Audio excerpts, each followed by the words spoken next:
President, like my colleague from Missouri, I come today to address the Senate and my fellow countrymen on the developments in Iraq and to speak to the American public about the war and our efforts in the Middle East.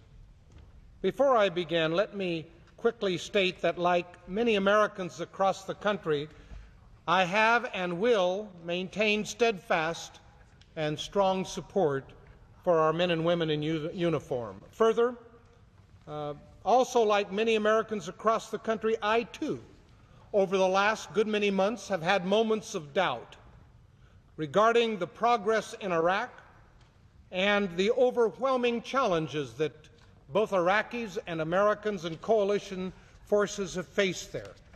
And when I go out to Walter Reed Hospital to visit with our young men and women who are having new parts put on their bodies as a result of the explosions and the bombings in Iraq, and I feel their spirit and their desire to continue to serve, and I speak to them of the mission they are involved in, I come back to my office here on Capitol Hill, more dedicated than ever to assure that these young men and women are allowed to continue to work to finish their mission. However, seeing through the fog of war, seeing through the interpretation by the liberal media is a frustration that most Americans are consumed with at this moment. Only the bad is reported and rarely the good. But the other day something happened good that could not be denied by the media of this world. And that was the annihilation of Zarqawi, the unquestionable proof that intelligence and informants have the al-Qaeda on the run in Iraq. The liberal media could not step away from the reality of that message. 2 500-pound bombs delivered it loudly around the world.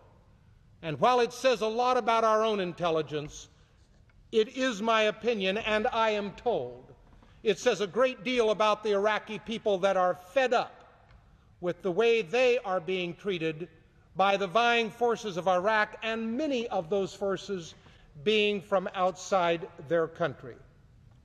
So some in this country, and even some in this body, are saying, well, that was just then.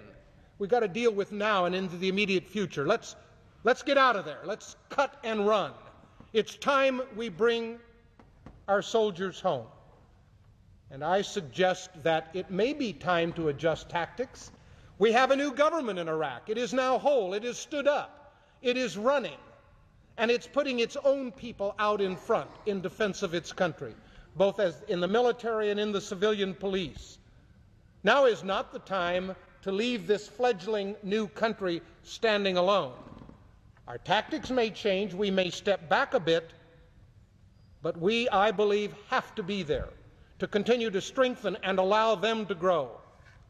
The message of turning away from the recent successes and turning away from Iraqi men and women and children who are on the verge of freedom for the first time sends a phenomenal, ill-fated doomsday message to the Iraqi people, and it speaks loudly to the world.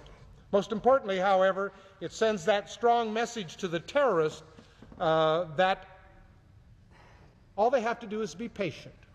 They take their losses along the way, but they just have to be patient, because America's will melt and will leave. First and foremost, if we can't and won't finish the job we set out to do, we will forever question our own future, and people around the world will question our resolve. Simply put, we are at, I believe, a defining moment, not only in the future of Iraq, but in the future of our own nation, the message we send around the world. Therefore, it is imperative that this country and the people of this country stand up and send a message to the terrorists and to the Iraqi people that we will not be deterred. We will finish our job in cooperation with the Iraqi government. I believe that was the message our President delivered in the last 24 hours as he flew to Iraq to visit with the new government and to visit with our troops. Right now there's a new al-Qaeda leader somewhere in Iraq. I'll bet he ain't sleeping at night.